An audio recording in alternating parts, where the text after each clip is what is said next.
고향에 온 것 같아서 너무 좋습니다. 불광동에 있을 때 좀 같이 좀 몸을 좀 담았었거든요. 그러다가 카톡으로 와서 너무 재미있게 그래서 전화를 걸었더니 어떻게 알고 전화를 하셨냐고, 어떻게 알고 전화하셨냐고. 그래서 이제 함께 하게 됐는데요. 저는 아까 식사를 하면서 너무 맛있게 먹었어요.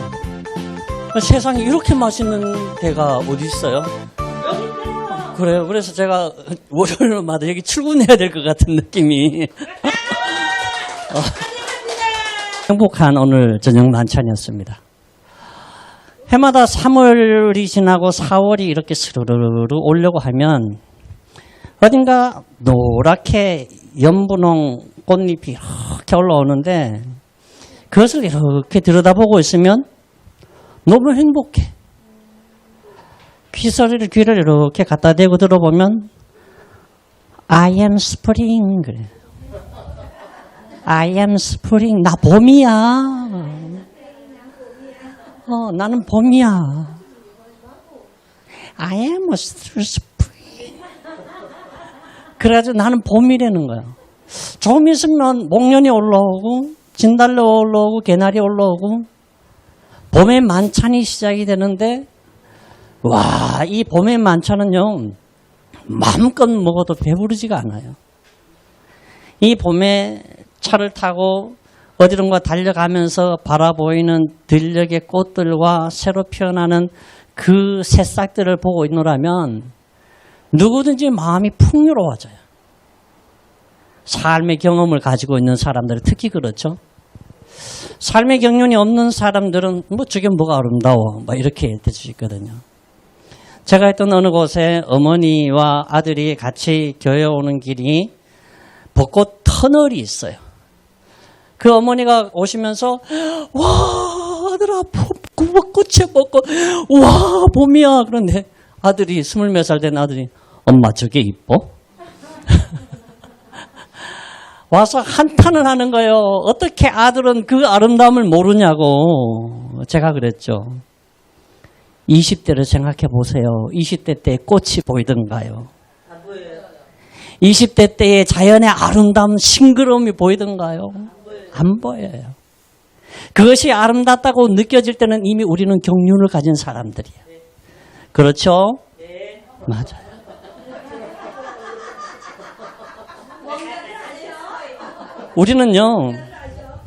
우리는 이미 그 경륜을 가지고 있는 거예요.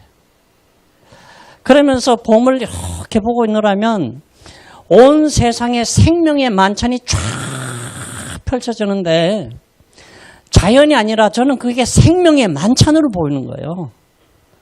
와, 여기도 봄이네, 여기도 봄이네, 여기도 생명이네. 막 생명의 축제가 온 사방에서 확 일어나는 거예요. 그 생명의 축제를 함께 즐기는 것이 얼마나 좋을까. 이 생명의 축제를 모르는 사람들은 얼마나 이 속이 메말라 있을까. 이런 느낌도 들어요. 4월 이맘때쯤 있잖아요. 경주에서 간포로 넘어가는 길이 있습니다. 간포는 바닷가잖아요. 드라이브를 하고 가노라면 거기 중간에는 아무것도 없는 완전히 자연 상태가 잠깐 나오는데 완전히 스위스 같아요. 스위스 여행을 가다가 문득 잠들었다가 잠에서 깨어서 창가를 봤는데 융프라우 옆에 온 천지가 막 연분홍 녹색으로 쫙 깔려있는 것을 보면서 우와 봄이다 그랬거든요. 그것만 그런 게 아니고 우리 한국에도 그런 데가 얼마나 많은지 몰라요. 이 봄의 만찬을 즐길 줄 안다는 건 생명의 만찬을 즐길 줄 아는 거다. 그런데 이 생명이 시들어가면 얼마나 안타까울까. 그래서 뭐가요? 생동감이 본질이다. 생동감이 본질이다. 만물에는 이런 생동감이 있는데 이 생동감을 잃어볼 때도 있잖아요. 생동감이 떨어질 때도 있잖아요. 생동감이 죽은 것 같은 데도 있잖아요. 그런 것을 보면서 코치로서 살아오면서 사람 속에 죽은 것 같은 생동감을 이끌어내는 것이 얼마나 중요한지를 알기 시작한 거예요. 나이 먹었다는 증거겠죠? 그런데 그 하나하나가 얼마나 이쁜지 몰라요. 정말 말썽을 피우는 아이들도 정말 괴롭히는 그런 사람들도 하나하나 보면 우리는 아이고 뭐 저런 인간이 그러는데요. 그 안을 이렇게 들여다봐요. 자세히 보면 어떻다고요? 이쁘고 사랑스럽다. 오래 보면 어떻다고요? 더 사랑스러워요. 다 사랑스러운 거죠. 아무리 못난 사람도 아무리 말썽쟁이도 가만히 그 인생을 이렇게 들여다보고 있으면 그 속에 생동감이 있고 그 생동감을 살려주면 인생이 살아요. 생동감을 살려내지 못하면 인생은 거기서 꺼지는 것 같은데 그 생동감을 살려내면 인생이 부활해요. 그 멋진 생동감의 축제로 여러분들을 안내합니다. 제가 이 생동감이 본질이다 하는 이 말을 가지고 시를 한 편 이렇게 적어봤어요. 생동감이 본질이다. 사람을 사람답게 하고 인생을 인생답게 하는 건 생동감이라는 에너지다. 마음을 살리고 생각을 살리고 삶을 살려 빛을 향해 달려가게 하는 건 자생하는 생동감, 태초에 주어진 생명이다. 그래서 생동감은 사명이다. 이 시를 딱 써놓고 보니까 어머 내가 이렇게 시를 잘 쓰네. 제가 그런 생각을 했다니까요. 어머 나도 시를 잘 쓰네. 생동감은 사명이다.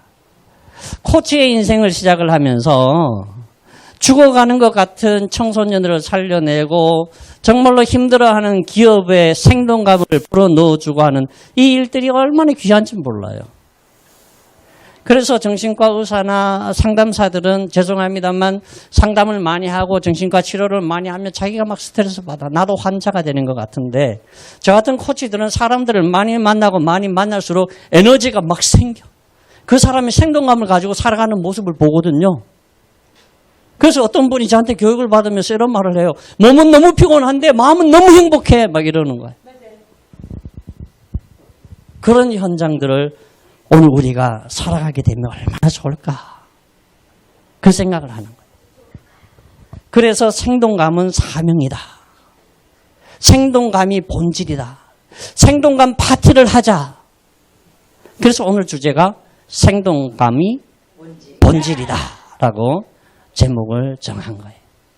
저를 잠깐 소개할까요? 저는 목사예요. 목사인데 2013년도에 이상한 사명을 받았어요. 이상한 사명을 받았는데 너는 보통 목사들처럼 살지 마라 이런 사명을 받아요.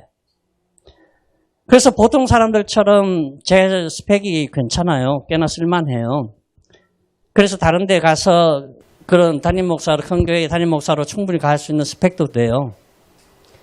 그런데 너는 다른 사람의 길과 다른 길을 걸어가라고 하는 그에 따라서 생각을 하면서 고민을 하면서 코치가 된 거예요.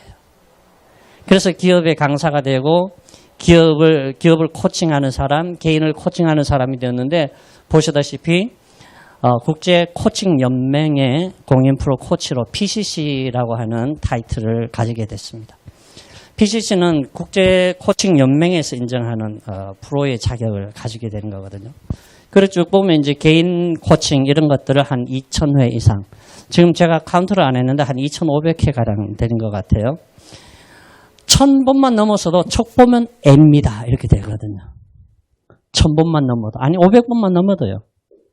근데 2,000번 넘어서니까 누군가를 이렇게 만나면 뭐부터 해야 되는지 척척척척 막 들어오는 거예요. 그리고 코로나가 와서 잠시 쉬어있는 동안에 누군가의 권유에 의해서 영어를 가르치기 시작하면서 지금은 누구보다도 빨리 영어를 하게 하는 영어회화 강사이기도 합니다. 그래서 재주가 좀 많다 보니까 잘하는 게 별로 없어요. 여러분 한번 보세요. 이 그림을 한번 보세요. 신생아가 태어나면 맨 먼저 하는 말 3마디 뭘까요? 아, 그거 다 알아. 예. 살았다 또. 나왔다. 나왔다! 잘 생각이 안 나요? 자, 태어나면서 맨 처음에 하는 말이 뭐냐면, 응애! 두 번째 하는 말은, 응애! 세 번째는, 응애! 이렇게 하거든요. 근데요, 우리는 뱃속에 있던 아이들하고 커뮤니케이션 안 해봤잖아요. 뱃속에 있는 아이의 언어를 우리가 알아요, 몰라요? 몰라요. 느낌은 알아요. 그렇죠. 강아지가 멍멍멍멍 하는데 지는 뭐라고 짖는데 우리는 알아들어요, 못 알아들어요? 똑같다고 생각을 해요. 근데 키우다 보면 알아요. 그런데 아이들이 뱃속에서 태어나면서 이 세 번을 응애, 응애, 응애 하는데 더 하는 사람도 있겠죠.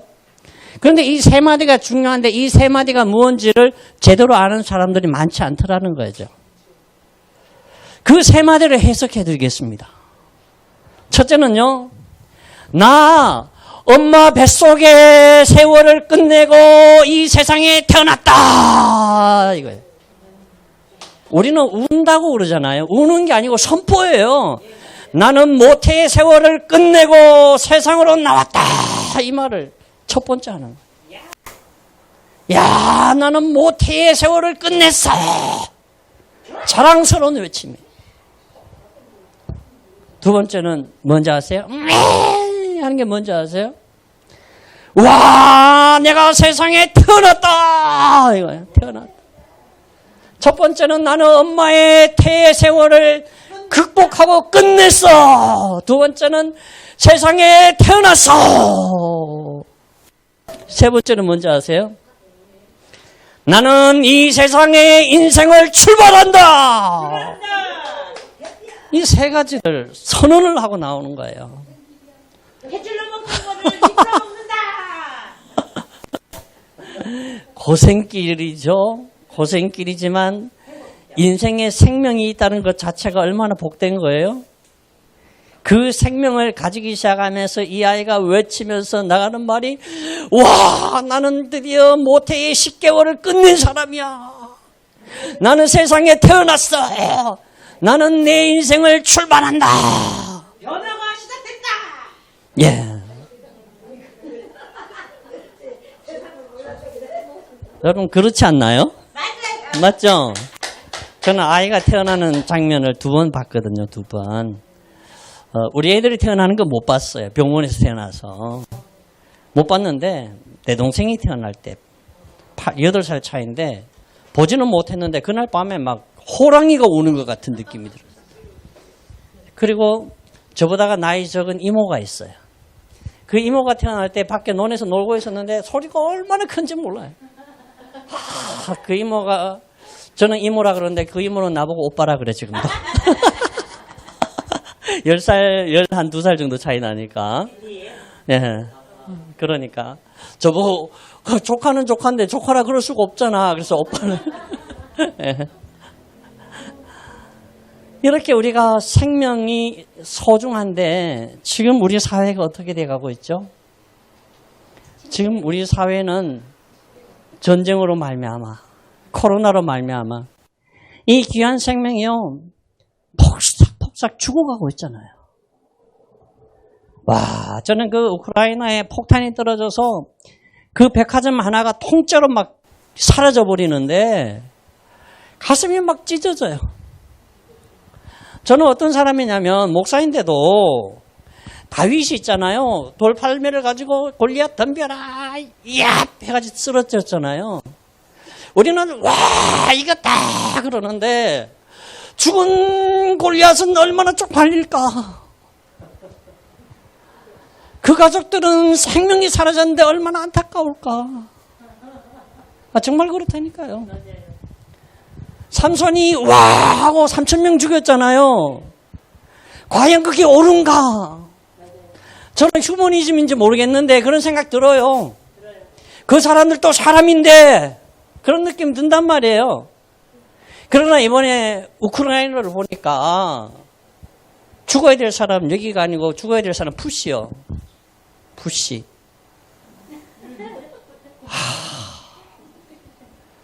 여러분 저희들은 장례식장에 많이 가잖아요. 한 주에 장례식을 제일 많이 치러본 게 5번 정도인 것 같아요. 시골의 큰 교회에 있을 때인데, 그럴 때 가보면 호상과 10살, 20살짜리 아이가 죽는 집하고는 완전히 달라요. 아이들이 죽는 데는요, 엄마의 오열이 얼마나 심한지 몰라요. 막 오열하다가 길을 가다가 그냥 철퍼덕 쓰러지거든요. 그럼 옆에서 끄집어서 올려서 엄마 가자, 여보 가자. 그런데 우리 죽은 아들 불쌍해서 어떡하냐고 막 그러는데 그 생명이 얼마나 귀해요. 그런 생명들이 막 죽어가잖아요. 코로나로 인해서 죽어가잖아요. 자기 의지도 아니잖아요. 생명이 나 살래, 나 이 세상에 살래 하고 막 태어나서 가는데 뜻하지 않게 막 죽잖아요. 이게 저는 너무 안타까운 거예요. 생동감이 말이 아니에요. 문제가 아니고 생명 자체가 없어져 버리는 거예요. 너무 안타까워. 너무 안타까워. 그리고 이 사진 한번 보세요. 그것뿐만 아니라 우리는 우리의 생명력이, 우리의 이 생동감의 본질이 왕성하게, 아까 우리 이미하 강사님께서 우리 이렇게 있다가 와 이렇게 된다 했잖아요.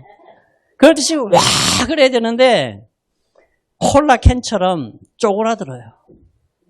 쪼그라들어요. 회사에 코칭하러 가보면, 임직원들을 코칭하러 가보면 어떤 과장님을 코칭하고 이사님을 코칭하는데 희한하게 이 사람은 자기 기질대로 못 움직이는 거야. 알아보면요, 주변에서 자기보다가 상사가 위에서 막 이렇게 하는 걸 뭐라 그러죠? 막 이렇게 사투리로 공군다 그래요. 아니, 표준말로 막 공구는 거야. 그러니까 이 속에 생동감이 다 쪼그라들어요. 여러분 집집마다 보세요. 아이들이 행복해요. 아이들의 생명력이 쪼그라들어요. 쪼그라들어요. TV에 그 이름을 잊어버렸는데 독일에서 온 사람이 있어요. 그 사람이 아나운서가 물었어요. 당신의 고등학교 시절은 어땠습니까? 그러니까 축제였죠. 이러는 거. 축제.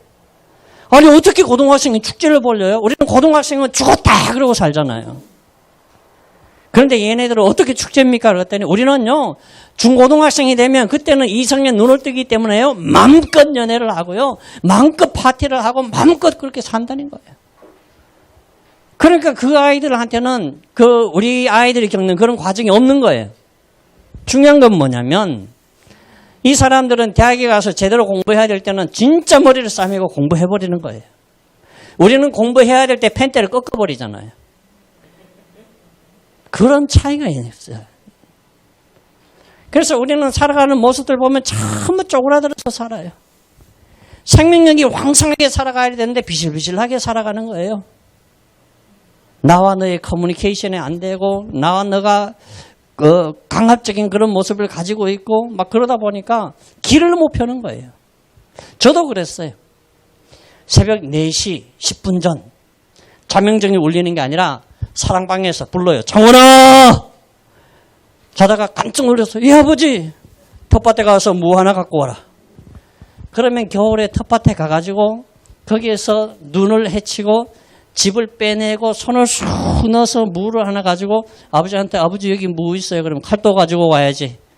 칼을 가지고 와서 어떤 데는 깎아라. 그렇게 하다 보니까 저는 20살이 넘었을 때도요. 새벽잠이 없었어요. 지금도 새벽잠이 없어요. 자명정을 안 맞춰놔도 3시에서 4시 사이에 깨버려요. 자동에 우리 아버지가 가르쳐준 거예요. 그런데 그렇게 아버지가 강하게 하고 나니까 사회생활을 하는데 나보다 나이 많거나 직급이 높은 사람들이 저보고 뭐라고 말 한마디 하면 길을 못 펴는 거예요. 그런데 코칭을 하고 난 다음에는 당당해졌어요. 내 가슴이 활짝 펴졌어요. 할 말을 해요. 와, 이게 너무 좋구나. 그러면서 사람들의 마음도 펴기 시작하면서 정말로 코치가 이렇게 행복하구나 하는 것을 느껴보는 거예요. 갈등과 싸움만 있는 것이 아니고요. 시들어가요. 우리의 생명력이 막 시들어가요. 저는 그거 너무 안타까워요. 우리의 자녀들이 얼마나 시들어가는지 몰라요. 제가 검사를 해보면요, 유년 우울증, 초등학교 10대 우울증들이요, 너무 심각해요. 검사를 해보면 이 아이를 어떻게 해야 될지 모를 정도로 이 청소년 우울증이 있죠? 초등학교 저학년, 중학생 요 아이들 검사를 해보면 자아가 다 쪼그라들어 있어요.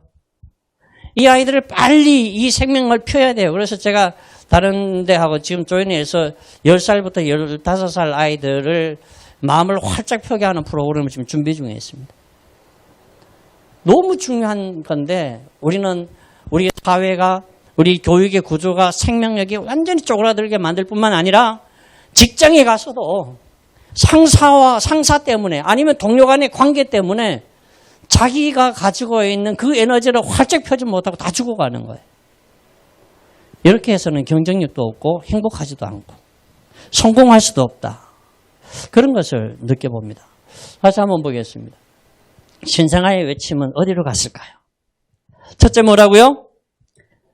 나는 엄마의 모태의 세월을 끝내고 이 땅에 왔다 하는 거예요. 나는 이 세상에 태어났다. 내 생명이 시작된다. 세 번의 외침이 있는 거예요. 이 외침이 있는데 우리는 해야 될 게 너무 쪼그라져 있어요. 그래서 저는 무슨 생각을 하냐면 우리는 모두 보수가 돼야 된다는 생각. 우리는 모두가 보수예요.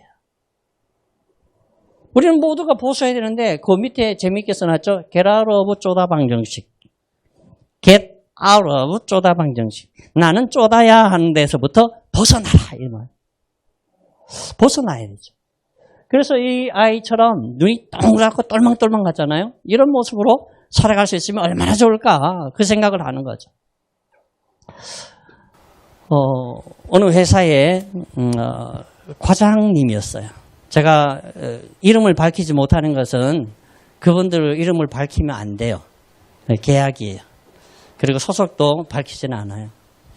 그런데 이분이 보니까 에너지가 거의 다혈질이고 굉장히 왕성한 에너지를 가지고 있는 사람인데 회사만 가면 기가 죽어가지고 할 일을 못하는 거예요. 마주 앉아서 이야기를 하다가 검사를 하고 이야기를 하다가 제가 이렇게 여쭤봤어요. 과장님. 오늘 코치랑 과장님이랑 마주 앉아서 지금 1시간 정도 코칭을 할 텐데 오늘 이 시간에 누가 갑이죠? 그랬더니 그 과장님이 하시는 말씀이 코치님이 갑이죠. 제가 진짜인가요? 그럼요. 제가 코칭을 받잖아요. 그러니까 코치님이 갑이죠. 제가 그렇게 얘기했어요. 아니요. 이 시간은 저도 갑이지만 과장님도 갑입니다. 우리 갑과 을로 얘기하지 말고요. 갑과 갑끼리 이야기합시다. 그 얘기만 했는데 이 남자의 눈에서 닭똥 같은 눈물이 흐르기 시작해요. 다른 말은 아무 말도 안 했는데 갑과 갑끼리 얘기합시다 그러니까 막 이러는 거예요. 얼마나 힘들었으면 그랬을까. 그냥 마음 한마디만 알아줬는데 제가 손수건을 꺼내놓고 잠시 자리를 비켜줬다가 다시 와서 코칭을 했습니다. 그랬더니 나중에 자기 가족도 다 해달래요. 그 가족까지 코칭을 했던 기억이 납니다. 중학교 2학년 여자아이였어요. 이 아이는 병원에도 가보고 숱한 그런 것들을 다 받아봤어요. 약도 먹어보고 여러 가지 검사도 다 해봤는데 이 아이는 살 길이 보이지 않는 거예요. 학교도 포기를 하고 아동센터도 포기하고 집에서도 포기하고 제일 포기한 건 얘 오빠가 포기를 한 거예요. 얘는 완전히 천덕꾸러기로 살아가는 거예요. 그래서 그쪽에서 저한테 문의하신 분이 마지막으로 코치님한테 보내니까 제가 그랬어요. 병원에서도 안 되는데 나한테 와서 안 되면 내가 프로 코치로서의 자존심도 있잖아요. 그죠? 어떻게 하겠어요? 부탁이라는데 대신 돈은 못 준다는데 그래도 해야 되잖아요. 그래 했죠. 처음에 만났어요. 너 요즘 어떻게 사니? 그러니까 아무 말도 안 해요. 들은 바에 의하면 학교에서는 계속 잔대요. 아동센터에 와서도 계속 잔대요. 더 심각한 거는 요즘 학교에서 영어 선생님, 수학 선생님들이 칠판에 마하기로 쓰면 애들이 자요, 안 자요? 근데 선생님이 깨워요, 안 깨워요? 안 깨워요. 이 아동센터에 온 그 선생님도 학교 교사 출신이다 보니까 1대1로 수학을 가르치는데 얘가 자고 있어도 혼자 풀고 있는 거예요. 와, 막 이 속에서 천불이 나는 거예요. 어떻게 그렇게 하는지 모르겠어요. 도대체 우리 사회가 어떻게 여기까지 왔는지 모르겠어요. 그래서 그 아이한테 맨 처음에 했는 말이, 예, 고맙다. 이렇게 했다, 고맙다 그러니까, 왜요? 네가 내 앞에 앉아줘서 난 참 고마워. 그렇게 얘가 그런 말 처음 들어본 거거든요. 내가 너 같으면 여기 안 왔어. 얘기 들어보니까 어디도 가고 뭐도 하고 뭐도 해봤다던데 또 똑같을 텐데 원 오브 댐일 텐데 여기까지 와준 것만 해도 정말 고마워. 여름방학이 다가오는데 내가 너한테 3가지 소원을 이루어 줄 테니까 네가 여름방학에 꼭 하고 싶은 거 있으면 3가지만 얘기해봐. 내가 그거 다 이루어 줄게. 그랬더니 어떻게 해요? 아니 네가 얘기해서 안 될 것 같으면 네 힘으로 안 되면 부모님을 설득하고 선생님을 설득하고 하면 네 원하는 거 이루어 줄 수 있을 거 아니야. 그랬더니 진짜요? 그래 3가지 얘기해봐. 예, 얘기할게요. 잠깐 생각하더니 결정했어요. 뭔데? 첫째요. 방학난에 실컷 자고 싶어요. 오케이 괜찮아. 실컷 자게 해줄게. 2번째 뭔데? 컴퓨터 게임, 핸드폰 게임 실컷 하고 싶어요. 오케이 그것도 됐어. 3번째는 뭔데? 맛있는 거 마음껏 먹고 싶어요. 오케이 그 3가지 이루어지게 해줄게. 그런데 지금 내 엄마한테 전화 좀 할게. 먹는 게 중요하잖아 그지? 전화를 했어요. 너 이번 주에 뭐 먹고 싶어? 치킨요. 알았어. 엄마한테 그 자리에서 전화해서 어머니 얘가 지금 치킨 먹고 싶다는데 오늘 저녁에 치킨 줄 수 있어요? 그랬더니 엄마가 뭐 코치님이 하라면 해야죠. 아니 엄마 주머니 속사정도 있으니까 일주일에 2번은 딸이 원하는 거 마음껏 먹게 해주세요. 일주일에 2번입니다. 그랬더니 엄마가 오케이 핸드폰 딱 해서 하니까 얘가 진짜네? 이렇게 된 거예요. 2번째 얼마나 많이 자고 싶니? 그랬더니 그냥 마음껏 자고 싶대요. 그래 좋아. 네가 마음껏 자게 해줄게. 엄마한테 나중에 얘기해줄게. 마음껏 자게. 핸드폰 게임하고 컴퓨터 게임할 때 터치하지 않게 해줄게. 걱정하지 말고 그렇게 하자. 그리고 나서 제가 잠깐 뜸을 들이다가 이 아이한테 얘기했어요. 그리고 혹시 말이야 여름방학 때 다 못 자고 덜 놀았고 맛있는 거 덜 먹었으면 그때 얘기해. 더 연장해 줄게. 1년도 괜찮아. 더 연장해 줄게. 네가 원하는 만큼 그렇게 살아. 그랬더니 얘가 잠깐만요 이러는 거야. 그러니까 왜? 목사님 그렇게 살면 안 될 것 같아요. 내가 야, 네 소원이잖아. 아니 그래도요 그렇게 살면 내 인생이 이상해질 것 같아요. 그러냐? 속으로는 막 쾌재를 부르는 거죠. 아 이제 잡았다. 이제는 실마리를 잡았다. 일주일이 딱 지났는데요. 엄마한테 전화가 온 거예요. 목사님 우리 애가 바뀌어요. 우리 애가 변해요. 제가 그랬어요. 야 너 다른 거 하지 말고 한 가지만 약속하자. 한 가지 뭐 할래? 제 스스로 일어나는 거 할게요. 실컷 자고 싶다고 하는 게 얘가 네가 키포인트 되는 거 하나만 잡자 그러니까 아침에 일어나겠대. 그렇게 변화가 시작이 돼. 지금은 아주 행복하게 고등학생교 생활을 하고 있습니다. 이런 일들이 감사합니다. 제가 제 동생이 초등학교 교사인데 학교 가서 커뮤니케이션 강의를 했더니 그 학교 선생님들이 커뮤니케이션 강의 들으면서 감동받아 본 게 처음이래요. 근데 이런 이야기들을 그냥 막 이 형식적으로 하는 게 아니고 진짜 그 사람 나를 위한 게 아니고 코치의 체면이 아니고 정말 그 사람을 살려야겠다고 하는 그런 마음이 있는 거예요. 꺼져가는 얘의 생명력을 살려내야겠다고 하는 그 의지가 있는 거예요. 그러니까 살려내는 거예요. 제가 구로디지털에 한 3년 정도 있었던 그 회사에 중국에서 온 어떤 분이 계시는데 그분은 누구를 미팅하러 나가기 전에 꼭 저를 만나러 와요. 코치님 제가 오늘 어떤 사람을 만났는데 어떤 방식으로 대화하면 좋을까요? 그러면 그 사람이 어떤 사람들 얘기를 쭉쭉쭉쭉 하다가 오늘은 이런 전략으로 갑시다. 갔다 와가지고 코치님 말대로 했더니 오늘 성공했어. 너무너무 좋아하는. 그래서 저의 거의 수제자급이 된 그런 분이 계셔요. 우리 속에 있는 마음들을 살려낼 수 있다면, 우리 속에 꺼져가는 생동감을 살려낼 수 있다면 얼마나 좋을까. 나이 든 사람만 가능한 게 아니에요. 제가 부모 자녀 커뮤니케이션을 이제 가르칠 때인데 그 부모 중에서 이제 전직 구청장 며느리가 왔어요. 그런데 자기 딸이 8살, 이제 초등학교 1학년인데 학교 보냈더니 왔는데 막 물감이 하얀 브라우스에 잔뜩 묻혀서 온 거예요. 그날 숙제가 뭐냐면 야단치지 말고 공감해라 이거거든요. 그런데 평소에 보면 막 잘못하면 야단치고 싶잖아요. 그죠? 야단치고 싶어서 야단치려고 딱 했는데 숙제가 생각난 거예요. 그래가지고 너 재밌게 놀았나 보다 자기도 모르게 그렇게 간 거예요.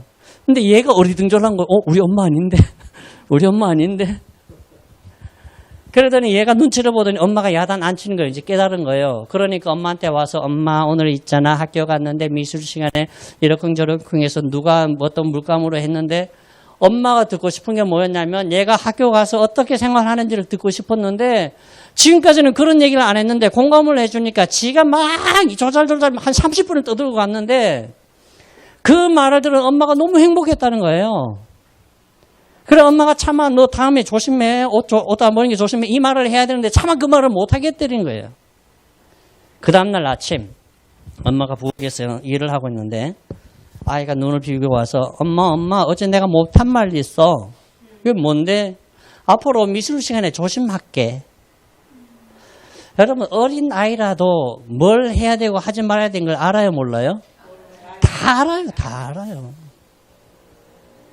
그래서 코칭에서 가장 중요한 것은 모든 답은 그 사람이 가지고 있다는 거죠. 우리 안에도 많은 답들을 가지고 있는 거죠. 그래서 생동감이 본질이다 하는 여기서 맨 처음에 우리가 해야 될 건 우리 안에 잠재워져 있는 패배의식들 이런 것들을 다 끄집어내서 우리 안에 있는 생명력을 막 분출하게 만들어주는 것. 그 기법들을 우리가 함께 가지면 정말 멋진 사회가 될 겁니다. 그런 사회를 한번 꿈꿔보는 거죠. 그리고 이건 보세요. 여기 이제 백조가 날아가요. 나라덕, 뭐요? 수완, 백조. 미운 오리 새끼가 아니다. 너는 백조다. 이 의식을 우리가 좀 가져요. 패배의식에 젖어 있는 그런 사람들이 많거든. 패배의식에 젖어 있는 사람. 한 번은 북한에 있다가 이제 한국으로 넘어오신 여자분이 계셨어요. 북한에서 있다가 넘어오면요, 생활이 굉장히 팍팍합니다. 국정원에서 뭘 시키냐면 강사를 시키는데 강사료가 쥐꼬리만 해요. 그래서 와서 코칭을 한다는 이야기를 듣고 와서 오늘 어떤 주제로 코칭을 좀 했으면 좋겠습니까? 라고 얘기했더니 그분이 하시는 말씀이 저요, 한 달에 250만 원만 벌게 해주세요. 이렇게 얘기해요. 지금 얼마 버는데요? 열심히 하면 150만 원 벌어요. 아, 그럼 250만 원 벌고 싶냐?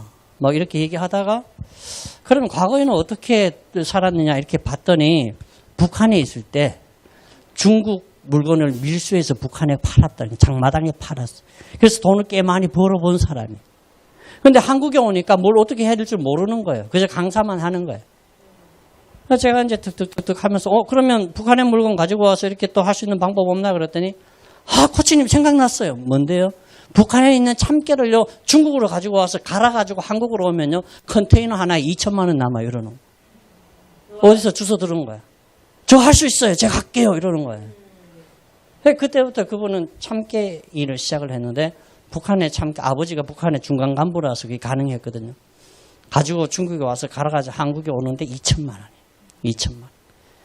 한 컨테이너 올 때마다 250만 원 버는 게 아니고 10배 이상의 수입을 가지니까 이 사람이 뭐 엄청나게 좋아진 거예요. 저도 코칭비가 들어오니까 짭짤해지고. 그런데 그걸 갈아가지고 일본으로 가잖아요. 2배를 받아요. 그래서 지금은 중국에서 살아요. 한국에 안 와요. 뭐냐면 누구한테나 그런 잠재 에너지가 있다는 거예요. 여러분에게도 있고 저에게도 있다는 거예요. 단지 우리는 출구 전략을 모르는 게 아니고 입구를 모르는 거예요. 열쇠를 모르는 거예요. 어떻게 이걸 풀어야 될지는 모르는 거예요.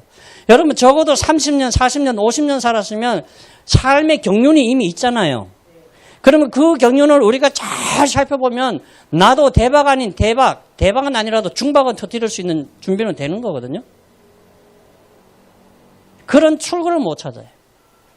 출구가 아닌 입구를 못 찾아요. 제가 경상남도 창녕에 있을 때 연세 많은 80, 그 당시에 80이 넘었던 그 어른이 제가 총각 시절에 교회에 이렇게 갔더니 그분이 저한테 와서 그래요. 전도사님. 예. 그랬더니 내가 쇳대가 없다. 쇳대 좀 찾아줄래? 쇳대가 없다. 쇳대가 뭐지? 그러다 열쇠 찾으세요. 그러니까 맞다. 그 열쇠 쇳대 좀 찾아줘. 그래서 그 쇳대를 찾아줬더니 교회 문을 열고 들어가서 기도하더라고요. 뭐냐면 우리는 내 안에 보물창고가 있는데 그것을 어떻게 열고 들어갈지를 잘 몰라요. 잘 몰라요. 말만 하면 다 아실 분이 있어요. 여기 계신 분도 거의 아시는 분일 거예요. 그분도 왕성하게 살고 싶었는데 자기 안에 에너지가 가득한데 하여튼 한 가지 사건 때문에 남편의 반대 때문에 아무것도 못하는 분이 계셨어요. 그래서 제가 있는 곳에 와서 코칭을 받으면서 어떻게 하면 좋을까요? 얘기를 하다가 남편을 어떻게 설득해야 되는지에 대해서 같이 얘기를 하면서 그날 콜을 잡았는데 그 다음날 새벽에 전화가 와서 목사님 우리 남편이 허락했어요. 그런데요. 지금은 이분이 전국 방방곡곡이 좁다고 막 뛰어다니죠.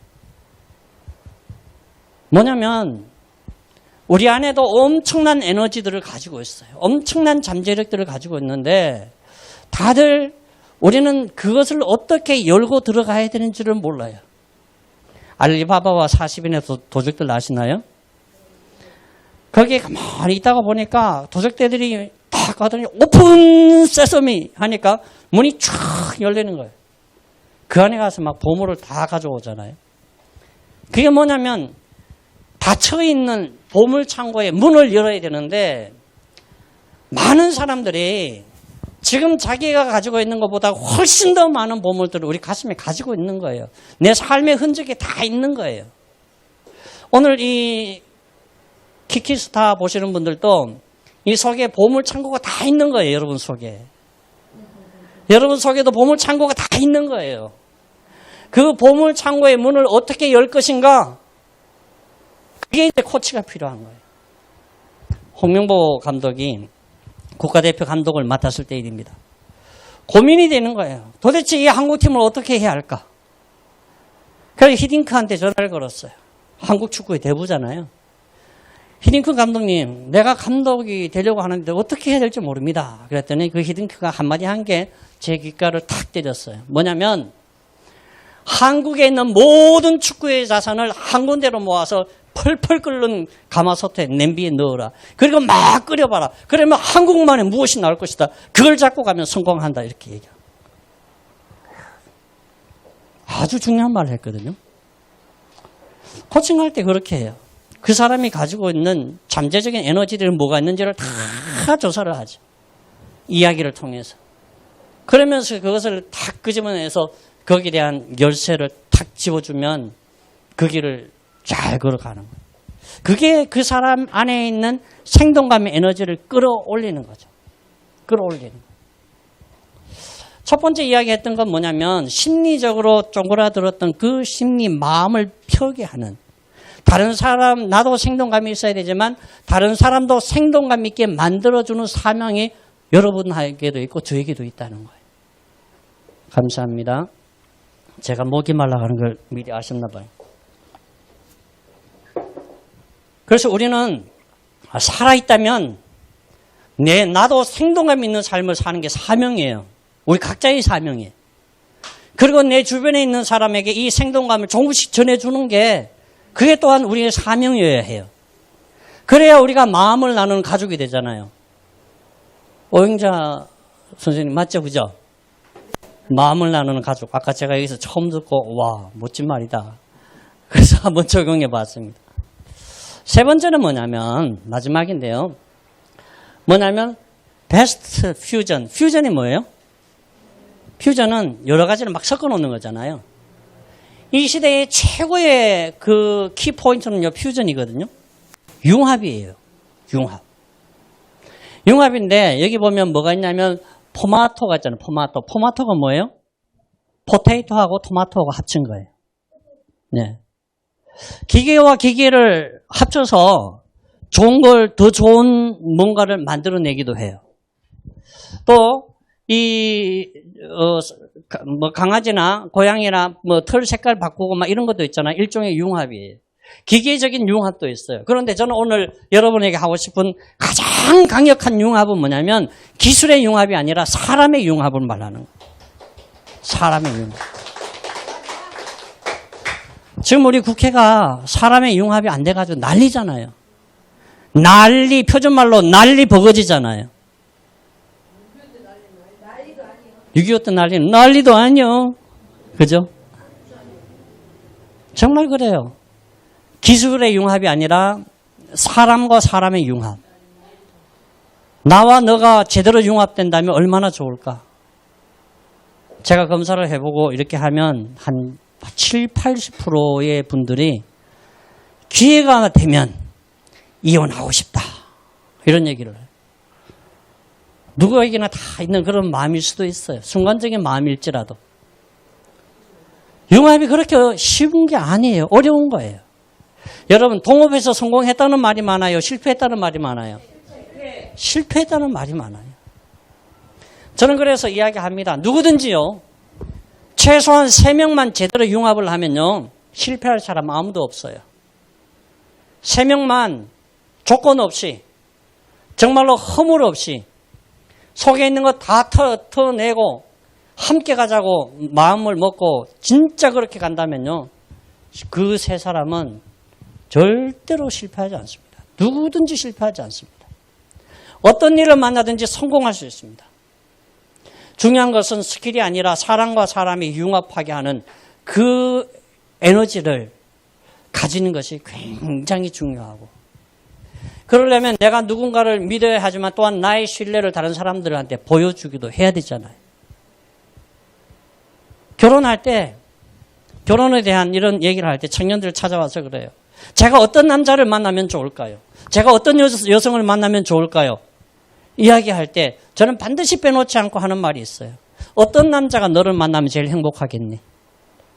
어떤 여자가 너를 만나면 제일 좋아할까? 어떤 너를 원할까? 네가 어떤 여성, 어떤 배우자를 만나기를 원하는 것이 아니라 너의 배우자가 원하는 너가 되기 위해서 너는 지금부터 무슨 노력을 할 거니? 그러면 얘들이 정신 번쩍 들어요. 아, 공부해야지. 아, 열심히 해야지. 이런 마음이 드는 거예요. 오늘 우리는 너에 대해서 초점이 맞춰져 있지만 실제로는 나에 대해서 초점이 맞춰져 있어야 되죠. 만약에 내가 되어 있지 않고 누군가에게 내가 의존을 한다 그러면 두 목을 살아야 되니까 얼마나 힘들어요. 그래서 허물 없이 내 있는 것을 그대로 가지고 상대방에게 줄 수 있고 상대방의 것을 내가 받을 수가 있고 나의 성장과 상대방의 성장을 함께 응원하고 함께 힘있게 밀고 갈 수 있다 그러면 이 마음의 융합은 최고의 에너지가 될 겁니다. 그 어떤 기술의 융합, 핵융합보다도 가장 강력한 것이 사람과 사람의 융합, 나와 너의 융합. 굉장히 중요한 이슈가 되겠죠. 오늘 제가 말씀드렸던 이 짧은 이야기들이 코칭에 있어서 가장 핵심적인 이야기. 이걸 어떻게 풀어낼까? 이게 이제 하우에 대한 이야기고 스킬에 대한 이야기겠죠. 그러나 저는 오늘 이 시간을 통해서 여러분에게 부탁하고 싶은 건 뭐냐면 오늘 내 생명은 나의 생동감은 어떤가? 나의 생동감을 한번 점검해 보는 것도 중요한 일이라는 거죠. 나는 생동감 있게 살아가고 있는가? 오늘날 나를 쪼그라들게 하는 그것은 무엇인가? 오늘 내가 나답지 못하게 살아가게 하는 그것은 무엇인가? 내가 나다울 수 있는 또 다른 어떤 길이 있다면 뭘까? 그래서 생동감 있는 나를 발견해내는 것. 그 길로 걸어갈 수 있는 용기 뿐만 아니라 내 주변에 있는 사람들, 이 사람들에게도 생동감 있는 생명력을 조금이라도 불어넣어 줄 수 있다면 최고의 에너지가 아닐까. 그 에너지를 여러분들에게 선물로 드리고 싶고요. 꼭 그 에너지를 함께 누리면서 생동감 있는 삶을, 생동감 있는 파티, 생동감 파티를 함께 즐기는 우리 봉당 클럽, 봉당 아카데미 되시기를 바라요. 우리 성창원 총장님 정말 대단하신 분이잖아요. 그죠? 함께 저런 에너자이저가 옆에 있다는 것만 해도 나는 이미 생동감이 막 플러스 돼 가는 거. 플러스 돼 가는 거. 반면에 나의 생동감이 없다면 저분을 끌어내릴 수도 있어요. 그런데 함께 같이 생동감을 업그레이드 시켜서 정말 멋진 문화혁명, 그런 이 문화를 선도해가고 리드해 나가는 그런 우리 봉숭아학당 될 수 있기를 바라요. 감사합니다.